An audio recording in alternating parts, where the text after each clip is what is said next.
Many of you use Google Drive, and a number of you with our PCs in the district use Google Drive Filestream in years past.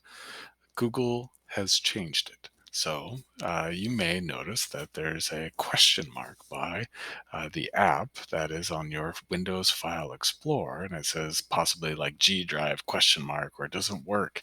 The gist is you should have access to be able to go and put Google Drive for desktop. Here's how.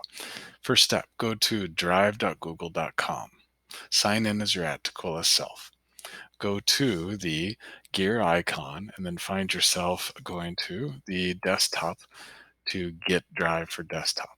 Download that. You'll see a website that looks like this, and it'll have some information from the support site to download and install. I've already done it, so it's giving me this uninstall options, right? So with that, the next thing that you would do after installing it, you would be able to either have it run automatically as it goes, or you can go to Start and type Drive.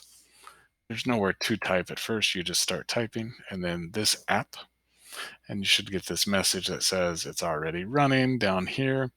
And then when you open a Windows Explorer folder, then you can go to Google Drive and see the linked and shared and synchronized materials that are here. So this video doesn't explain that Google Drive for desktop is a synchronous place that is a folder on your computer that is synced with drive.google.com for your at Tukwila account, but it shows the steps on the update for it. Hope that helps.